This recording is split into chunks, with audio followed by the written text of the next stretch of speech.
So I'm back in my van now, but I have been driving further south through Switzerland, through Inner Kitchen and I can't remember the other name of the place. But I'm now coming up to the top of the Grimsel Pass. They've all got funny names, and I can never remember which is which. And there's a hotel here, and a car park, and all the usual stuff that you find at the top of Alpine passes.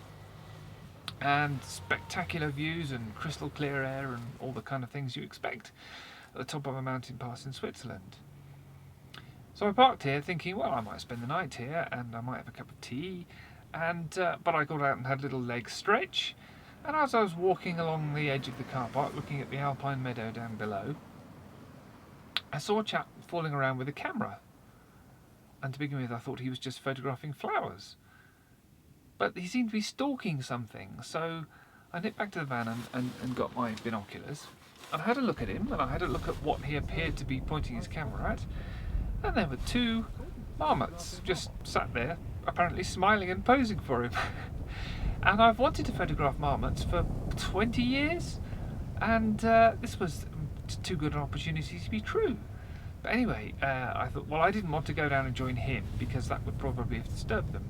So I ran back to the van and got my big lens for my still camera, and I think I got quite a few nice little snaps of marmots just sunbathing and posing for this chap down below.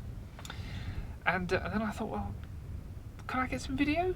It's tricky because the kind of video setup you need for wildlife is quite different from what you need for, everyday talking heads and that kind of thing. And I normally keep my camera in the sort of talking heads mode. I've been shooting scientific films where lots of it is talking heads and sort of people doing things, everyday sort of shots, and that's not quite what you want for wildlife. For wildlife you want a really long telephoto lens, and then you need rails to support the lens on the bottom of the camera, and you kind of need a big tripod to support all of that. And I thought, then by the time I've put all that together, the marmots will be long gone. But no, I was able to assemble my camera and the long lens and the rails and everything else, and got some really nice shots of those marmots just sunbathing at the entrance of the hole, and then they went off and did a bit of grazing, and yeah, brilliant. And it wasn't just me that was surprised to find such tame marmots around. This guy had a bit of a surprise as well.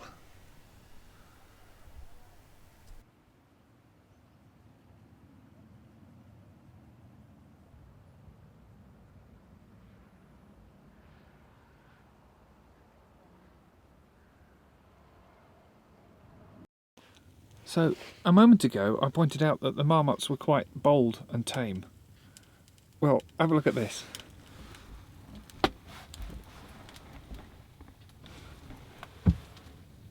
I had no idea they'd be that tame. I feel quite foolish now.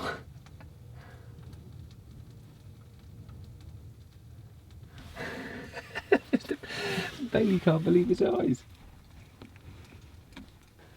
So there's me messing around with the 500mm lens. And there's this chap about 8 feet from the back door of my van. Well, now that I've left Switzerland and re-entered the EU where I can actually afford internet, I've done a bit of research and found that since the last time I was in this area, which was late 90s, marmots have become much bolder throughout the Alps and have moved to live on the edges of towns and near car parks and places like this, because with lots of people around, they're safer from predators.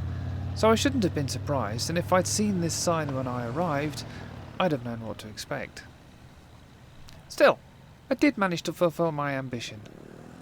Driving up the Furka Pass in the centre of Switzerland, and you want to keep your eye on the road,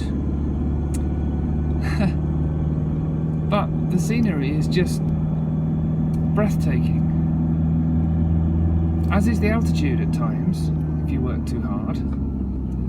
These people that are cycling up these passes, respect.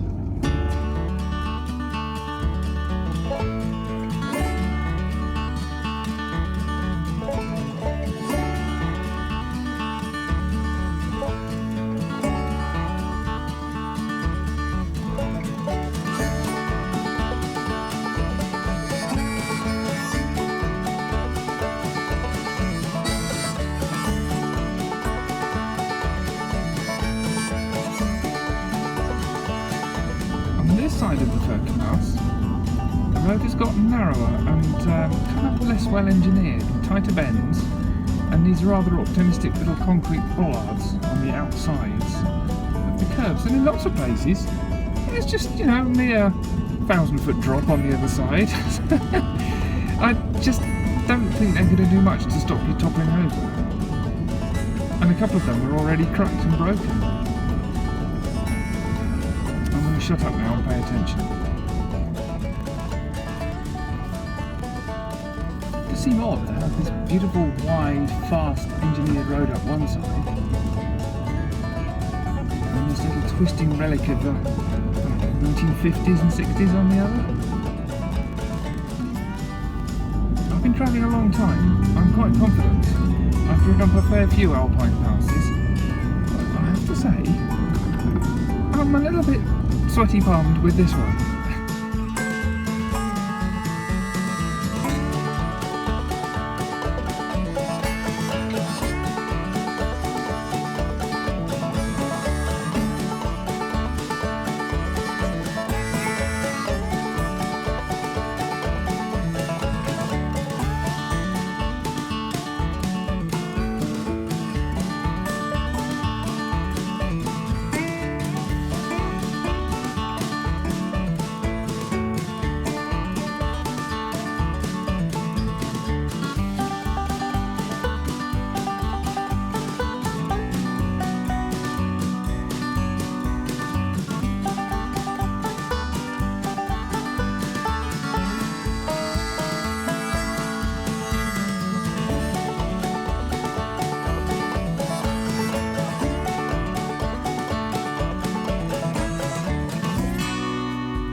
The driver of the silver car is doing some pretty suicidal stuff here.